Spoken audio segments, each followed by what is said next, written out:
from Don't Get Hacked Cybersecurity. Don't Get Hacked Cybersecurity, DontGetHacked.ca, DontGetHacked.com, DontGetHacked.ae.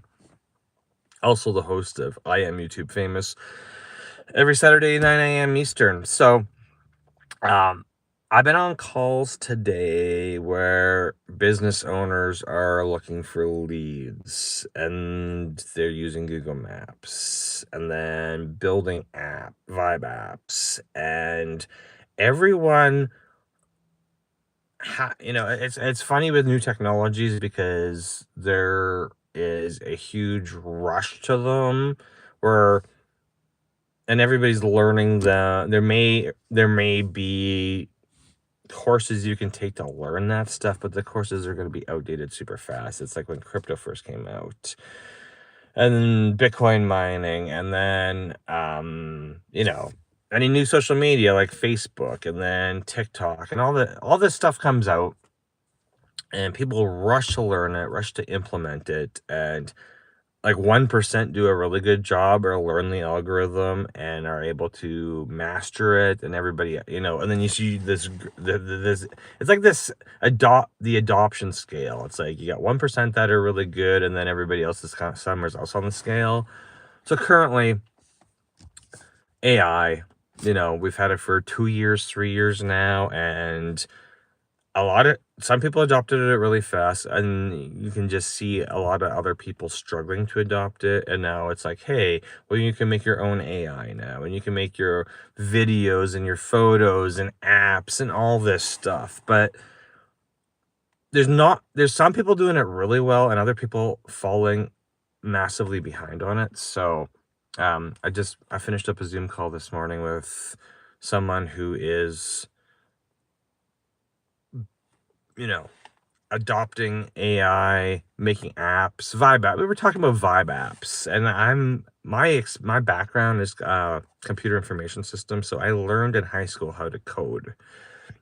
So we were doing C++ in high school, and then onto university it was C, which I was already more advanced because I had learned C++, and then drop into university and we had to learn C programming.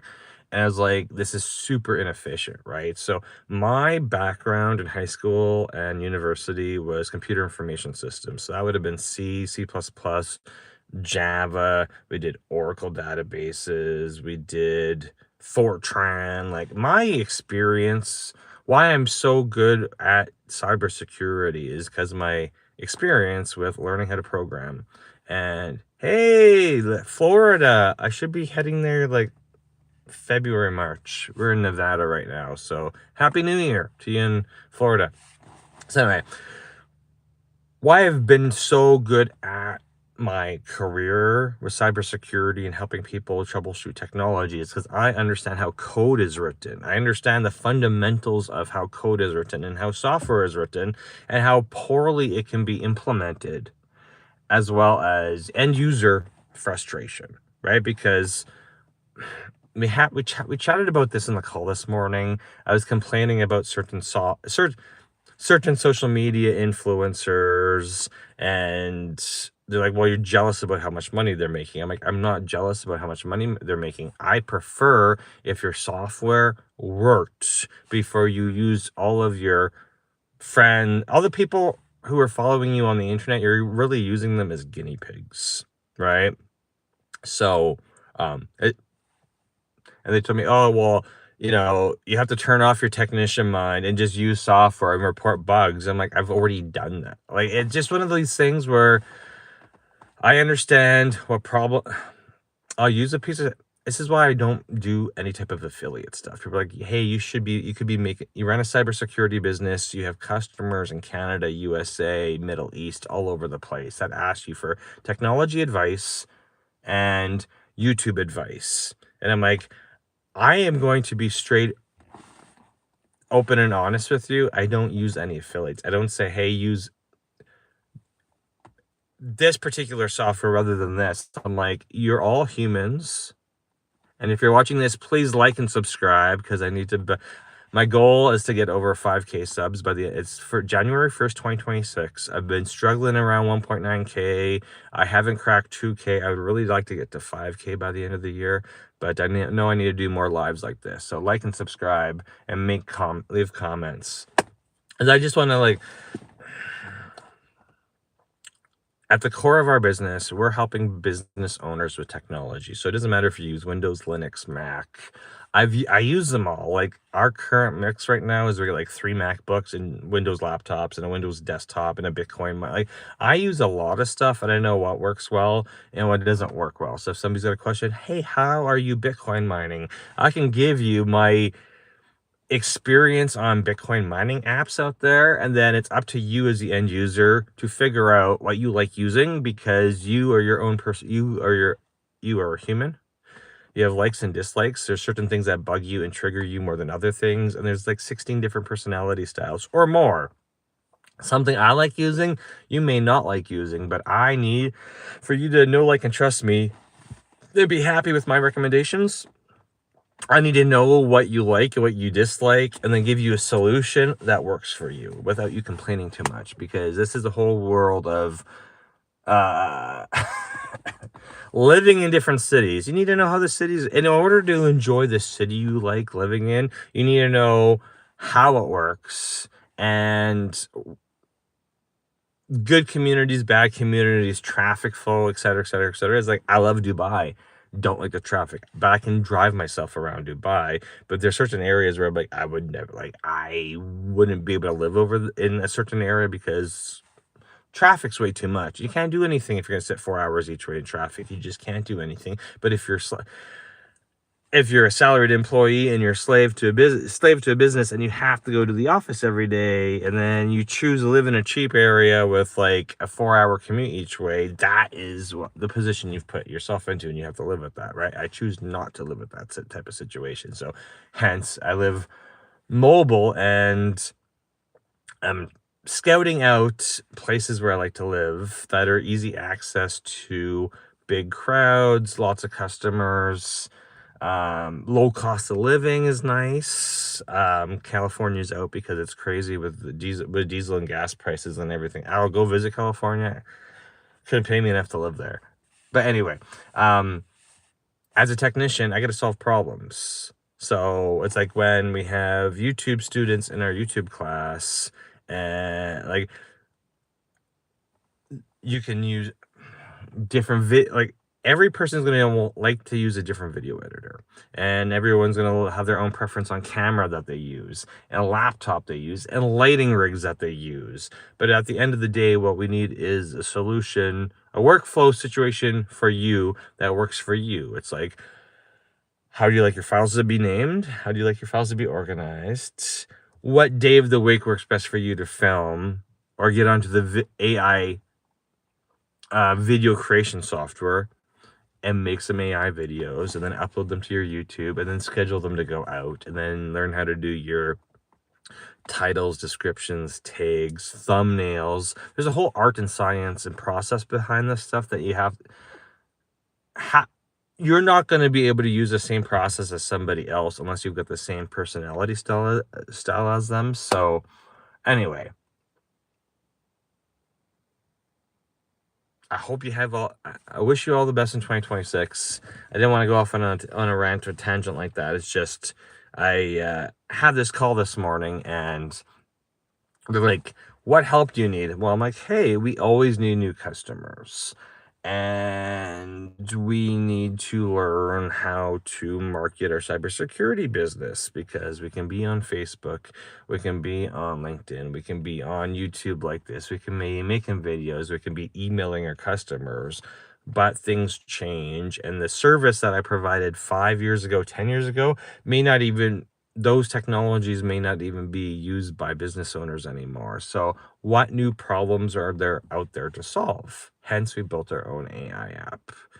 So we get a lot of questions and a lot of calls from people who've used ChatGPT to fix their computer, and ChatGPT's told them to format their hard drive. That is bad advice from AI. That's bad. Most advice from AI is bad, but you only know it's bad if you have understanding in the field or understanding in that particular topic to know whether or not AI is bad or the AI answer is bad or not. So we were talking about the call this morning, marketing and vibe coding and how you can make apps for your business that will get you leads or this or this or this or this. And I was like, guys, I'm like, we're chatting about vibe coding this morning. And I'm like, the issues you guys are running into is you're going to have to find new solutions because you've outgrown that platform that you're currently using. Like, what do you mean? And I'm like, okay, when you're working with something, let's talk about Lovable or Replit or Base 44 or any of the vibe coding apps out there. There's a limit to what type of apps you can build based on the underlying code that the vibe coding app is writing for you.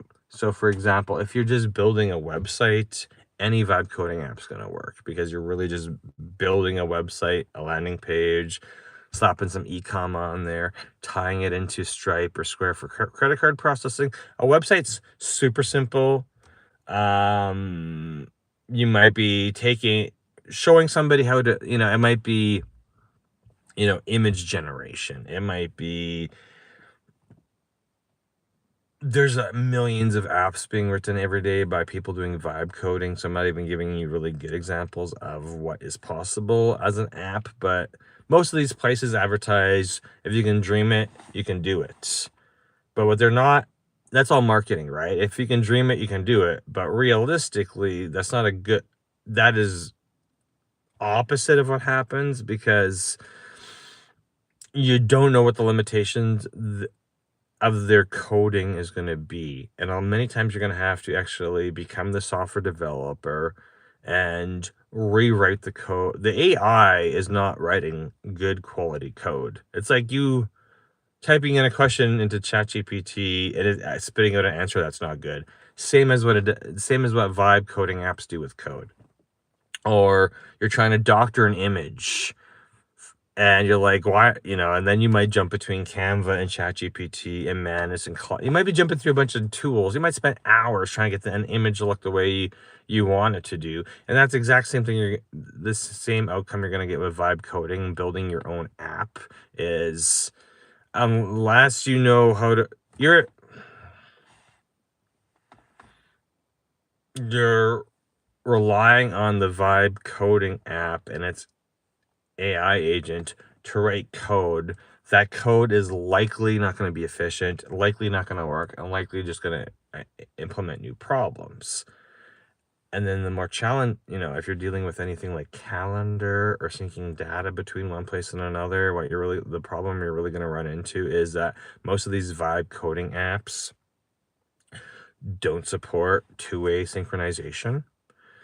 If you're doing any mathematical calculations, you're going to get possibly a lot of weird error messages because for example, you don't know if you're using Lovable or Replit or Base 44. There's a billion other AI coding apps, but those are the ones that advertise everywhere right now on social media as those three. There's Cursor. There's a bunch of other ones as well. So they've got a lot of investment money. They got a lot of ads. So if you click on any of their stuff on Facebook or YouTube, that advertising pixel is going to follow you around everywhere and going to advertise and advertise and advertise to you. Doesn't mean their platform works that well.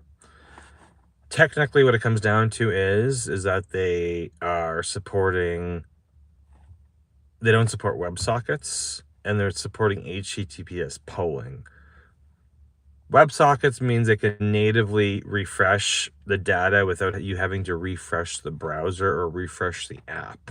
Most of them don't support WebSockets, and if they do support WebSockets, they don't actually support WebSockets. They're all relying on HTTPS polling, which is slow, inefficient, and going to make the server end processing hang, especially when you get to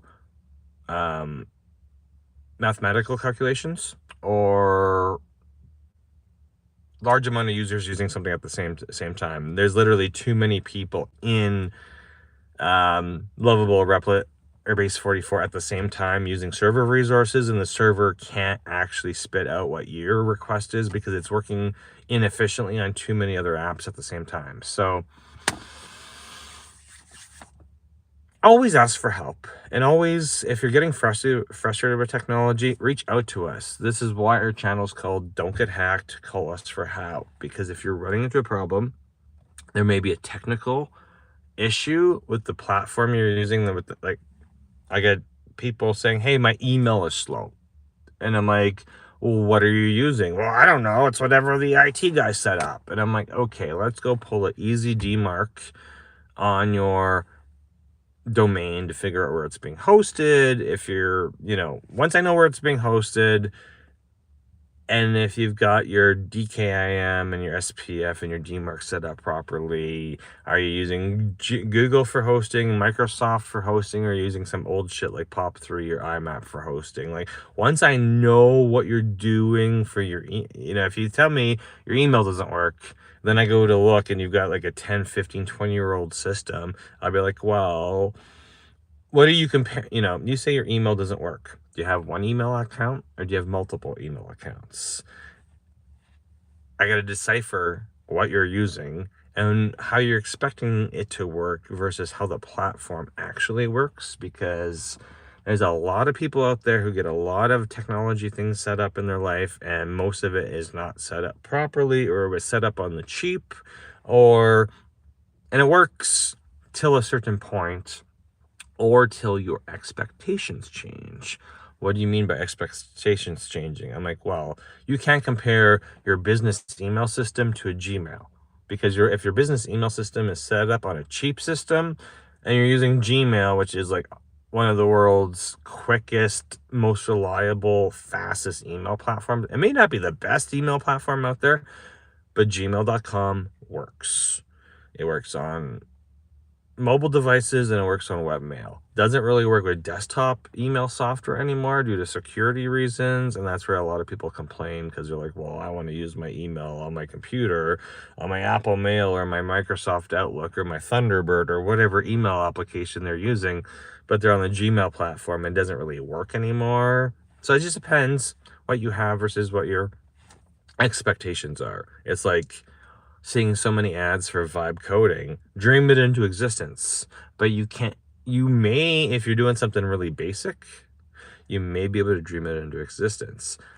If it's complicated, well, how do you know if it's complicated or not? Well, it just depends on what features you're adding into it. And if you're having issues with exhausting your credits and first point, if you're using AI and it's not going to work out for you, is if you're screaming at it.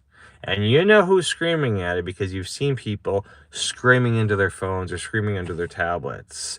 And it's because they're using some type of AI service. They got voice dictation turned on and it's not doing what they want it to do. Sometimes it's their prompting. Sometimes it's just server overload. And sometimes you're asking a tool to do something it's not programmed to do, and it just doesn't support what you're trying to do. And you're going to have to take your expectations and go look at something else. But do research. Don't just jump into something else. Do some research. Ask somebody in that particular who's all doing something similar what they're using, because I'll bring this up all the time. This is why we're not affiliates for anybody. I will badmouth software companies before I would ever affiliate with anybody, because I want them to understand that they're positioning their products here, but everybody's under here. And until they fix certain things, they're not going to have mass adoption, or they're going to have a lot of complaints. I brought that up in a call this morning where somebody's like, well, you should compete with this guy. And I'm like, I don't want to compete with this other person, because this other person is literally making half-ass software, and they've got a huge social media following, and they throw their own events. So I'm like, the people who like this one particular person, they all accept there's issues with their software, and they're going to support them regardless.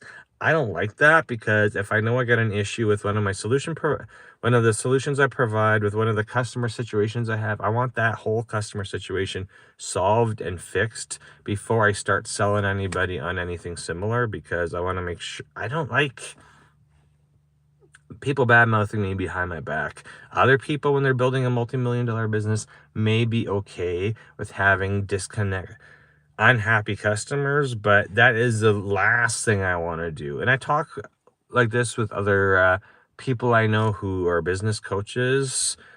Our first conversation with each other is anybody bad mouthing us? And most people say to me, they're like, we don't even know what you do. And I'm like, it's technology support. And I'm a 24/7 technology support. We will solve whatever issue you're running into, even if you don't like the answer. Even if you don't like the answer, I'm going to give you an answer, even if you don't like it. And then guiding you through your YouTube journey on being consistently making content like this, alive. Post something to your channel once a week. A live, a short, long form content. Just be making something and posting something up so that your audience can come back and like and subscribe. Or you're talking about a particular subject and you're having a conversation with a human, and that particular subject comes up, you can link them back to your YouTube channel, right? When my customers tell me, hey, I hate doing backups. I'm like, well, you can do your own computer backups, or you can hire us to do your computer backups. If you want to learn how to back up your stuff yourself, I have a video on my YouTube channel talking about how to back up a Mac computer and a Windows computer and an iPhone and an Android. This is what I suggest you watch and wrap your brain around. And then once you feel comfortable with how a backup works, and you can then choose to try to do it yourself or hire us to do it. And we're going to do the same process. I'm giving you the knowledge, I'm giving you the resources, and you got to figure out if you're competent at following it yourself and being happy with the job you could do yourself, or if you have to hire somebody to do it for you. But you get much better results if you know what the process is, right? If you know what the process is to get somewheres, all the power is in your hands, right? Anyway, we still got nine watchers, so that's great. Thank you for watching. It's New Year's Day. We're still in Nevada, and I was just on a call this morning, and we're talking like the guy giving me examples of what we could do with vibe coding is got no computer programming experience, and he was going over how much money he spent on all these different vibe coding platforms and what eventually ended up working for him. And I'm like, okay, this is interesting, because I have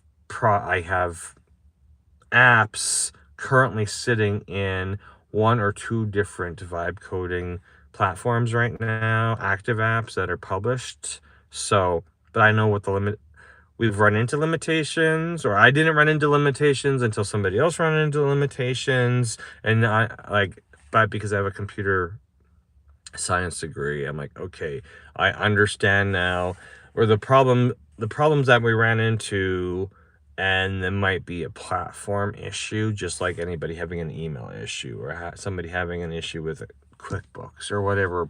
You use software until you discover the limitations of that software, and then you got to decide whether or not you're going to keep the process the way it is or invent the new process. And then you have to make sure the new process works the same or better than where your existing process is broken, right? And this is where a lot of people get stuck in life, because they want something to work a certain way, but they're using the tools that they were trained on or they learned and they're comfortable with. And then we're like, well, we possibly could have a much better solution, but we have to go to different software, different processes, and retrain ourselves to, work between two different systems. So anyway,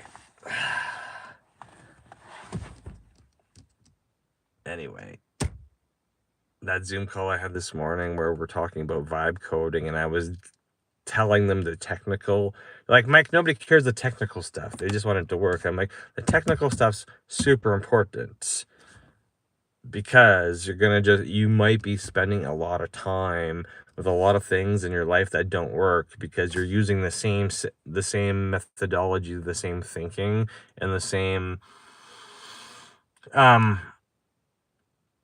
thinking process, and you think you've chosen a new solution, but the new solution you've chosen is this old solution just with a different face on it, different name on it, different brand on it, whatever. Like, and until you actually anyway, so fun morning, waking up, always learning new stuff and always trying to figure out what solutions work well for what clients and whatever particular industry that we're dealing with. So anyway, I think this is the end of my live. So again, Saturdays, 9 a.m. Eastern, we teach YouTube University. It's over on the channel I Am YouTube Famous, easy to find, and we help you build your YouTube channel. So you're watching me right now on my YouTube channel. Do you have your own YouTube channel? And if you don't, why haven't you started? It's a future of television. It's a future of audience building. And as I said, you can always refer people if they're like, hey, I like you talking about astrology, I like you talking about technology, I like you talking about being a digital nomad or traveling or what you did in Las Vegas or what you did in, like, whatever you put, easy for you to grab your YouTube URLs and text them to people, share them on your social medias, share them as reference points, because something you talked about 3 months ago, which you had no audience for, may have you an audience in 6 or 9 months from now because you're ahead of the curve, or you're doing this, and then people start, it's like whenever fitness routine you start, or business you start, or new process you start, or coloring or art, something that you're doing in your life, other people are interested in it. And if you can just record, find a way to capture what you're doing. Everybody's got an iPhone, everybody's got an Android, everybody's got a tablet, everybody's got tripods, like all this stuff. You have it sitting in your office, in a corner of your house, apartment, your condo, your vehicle. You got all this gear somewheres. Just start recording and come join us over on YouTube University, Saturdays at 9 a.m. Eastern. You can register at IamYouTubeFamous.com. All we ask for is your email address. We do have an onboarding form. Just join us. Give me your email address so I can notify you of the Zoom link for Saturdays at 9 a.m. We don't pitch anything. We don't sell anything. If you want to have a conversation about us helping you with your YouTube, the first place to start is YouTube University, because I want you to be engaged. Bring your YouTube skills, or what you're learning about YouTube, or what you've already done on YouTube. I want you to bring it to the YouTube University on Saturday mornings. Drop in, share what you're doing, ask us a question about where you're stuck, or maybe you can't figure out how to do AI videos, or maybe you're not sure what type of content to put on your YouTube channel. Just get started. Drop into class on Saturdays at 9 a.m. Ask us questions. We can use AI tools and search YouTube and give you, like, I've had people come and ask me, hey, I want to start YouTube. I don't know what to talk. My profession is being a model, but I don't want to talk about being a model. I want to talk about nutrition or baking or cooking. And then I go into vidIQ or TubeBuddy or whatever, and I search YouTube for all the top categories that are being talked about, and then I can give you a list of things to talk about and make videos about, but you and only you can actually start making your own content, whether or not you're doing real life talking head video like this, or if you are using some AI tool to make a cartoon of it, or you go into HeyGen. Like, we've discussed a ton of different video creation softwares in our YouTube class, but it's up to you to use them, figure out what they're good at, figure out what they're bad at, and actually make video content and upload that to your YouTube channel. So the ball's in your court. You just have to freaking get started with making content, and don't expect anything miracles overnight. It's going to take you a good year, a good 2 years to get consistent with making your video content. And even when you look at some YouTubers that have millions of subs, maybe they got to 1 million subscribers and then felt out of place or something, like, and then they dropped the ball and they're no longer making content weekly, but they got to that certain point and they're recognizable on the street because they're YouTube famous, and they just need interaction from their fans to jump back on the bandwagon and keep making. We meet YouTube creators all over the place. Might be at YouTube events, might be at AI events I go to, might be at cybersecurity events I go to. And I'm just asking people, I'm like, okay, what got you started? What keeps you interested in making videos, especially when you don't have likes or subs or comments or creative ideas to talk about? Because every single week, every single day in your life is going to be different. Every single week's going to be different. Every single month's going to be different. You're going to be either really high energy and have an audience, or really high energy and have no audience, or really high energy and be struggling to find your audience. Or on the flip side, low energy, no audience, low energy, huge audience, and you just have to do it. You can always mark your videos as private or unlisted. I'd rather you not do that. I'd rather you just leave everything up there and then figure out what type of content works for your channel. And then go back and test new things, right? And test new things. And then just say, hey, I feel most confident making talking head videos like this, where I go on for half an hour every day or once a week. Or you feel comfortable doing crafting videos or art videos, or just you coloring something. People want to tune in because they're lonely, they're depressed, and they want to find somebody else with the same hobbies. Realistically, what YouTube is people want to learn something, or they're looking for somebody in the same field or the same hobby, and they're like, hey, they're coloring as well, or hey, they're crafting as well, or hey, they know a lot about RV life and RV maintenance, and that's what they're filming, right? So it just, that was coming back to that call this morning was there's a really small group, there's 4 of us on it, and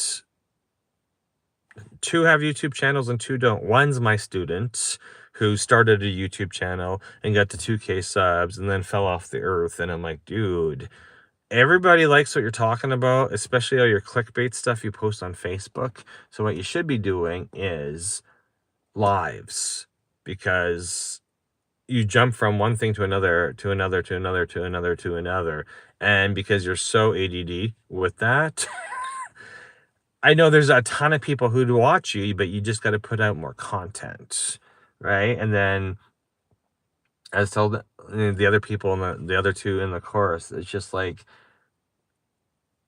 I think people wait for everything to be perfect, but nothing's ever going to be perfect unless you have millions of subscribers and you're already making them a lot of money on your video content. Like, you're not going to be perfect until you've already been doing it for a long time. So you just have to take whatever, even if you're just recording yourself working on AI art or your process of making your videos and bitching about how tools don't work, and then maybe somebody will come by and give you better instructions to use those tools that don't work, or you think that don't work. Or screen record your, if you're spending 5 hours a day, 10 hours a day, 20 hours a day working on your website or building a Vibe app or trying to make AI videos, screen record that whole thing and put it up on YouTube just to show you the process. Show your frustration process, because there's going to be a ton of people who identify with that frustration process and either ask you for help because you fixed it, or they're going to reach out and say, hey, I see you're having a lot of frustration with that particular process. I was in the same shoes, and this is what I did to get over that frustration process. That's what I do with technology. I'm like, I always ask my customers when it's not, they're like, Mike, the printer doesn't work. Mike, the website doesn't work. Mike, this doesn't work. I'm like, show me what you're doing And I'm either going to agree with your process or I'm going to show you a different way to do it that works way better. And if they're open to it, they're going to let me show them. And if they're not open to it, then we have to we have to get them to a solution that works for them, that mentally they can compute, their personality, it fits with their personality, it fits with their workflow processes. And then if when we get to that point where they find a way to work something that they like, then it's like, okay, turn off your computer, reboot, and let's do the same process for an hour to make sure that we're training your brain on this new process and getting away from that old process. But anyway, it's 1 p.m. Pacific time, and I gotta go back. I'm working on an animation video that I've been working on since April, and it's January, so it's a brand new year, and I've been struggling trying to take a black and white item and color it and animate it at the same time. And I thought I had a process figured out on December 30th. And then Google Gemini and Google Flow went crazy yesterday. And I recorded some of their psychosis, the AI psychosis, because this is what I'm saying. Using AI tools, you don't even know what are AI tools these days, right? So you're just like, hey, I'm using this software and things are consistent until they're inconsistent. And you're like, why are they consistent until they're inconsistent? And that's because we're in a new era, 2025, 2026, of a lot of websites, a lot of tools on the internet. Everything's using AI, but you may not actually understand the depth of how AI is ingrained into everything. So where things used to work and they suck now, and it's because they've added AI into the process. So anyway, I'm gonna go back and keep working on my animated video, because once I have the artists, actually, it's up on my YouTube right now. The original sample I made, it's up. I think it's on this YouTube channel. There is an animation sample from a project I've been working on. It's on it's on this YouTube channel. I got to finish the book and then make new stories for this particular artist, and I've been working on it. And I thought I didn't think it was going to be easy. I knew it was going to be a bit of a challenge, but when you're making video for whatever platform, you've got video, you've got your titles, you've got your audio, there's all these pieces that go together. So this is why it's really important to build out a process that works for you and that you can handle it. Because yes, you can copy other people, but if you don't have the same personality, the same work ethic as the person you're borrowing or copying from, you're not going to get the same results. And that's going to lead you to being depressed or upset or saying it doesn't work when it really does work. But you may not have the patience to apply it to your particular set of environmental variables. And that's what we help you with. Getting through your IT projects, solving the IT issues in your business, no matter what it is, and helping you document it via video so you can build a YouTube channel to promote yourself, promote your business, promote your dad's business, promote your mother's business, promote your sister's business. There's some business owner out there who's looking for your help because they don't have the video skills, they don't have the AI skills, they don't have the YouTube skills, and they're looking for your help to get them to the next level and get their business promoted. So whoever's watching this, thank you for watching it. Come join us at I am YouTube famous. I should be wearing my YouTube sweater right now. Anyway, Saturdays 9 a.m. Eastern. YouTube University. It's like an Ask Me Anything course. I can go into technical stuff on YouTube University, but I really want you to come share with us that you're looking at getting started with YouTube and you're not really sure where to start. We can get you on track. If you're running into an issue with YouTube, we can get you on track. If you've been banned, we have access to the YouTube employees, and we can go over the YouTube rules and regulations and figure out where you were naughty and broke the rules, or Rules change all the time as well, so perhaps something worked well for you till a particular time, and then it stopped because YouTube changed their rules and regulations, and this stuff happens all the time, and you may not be happy with new rules and regulations, but if you want to use their platform, we have to mentally accept their rules and regulations, or build your own platform. Anyway, have yourselves a great day, and I'll check in with you tomorrow.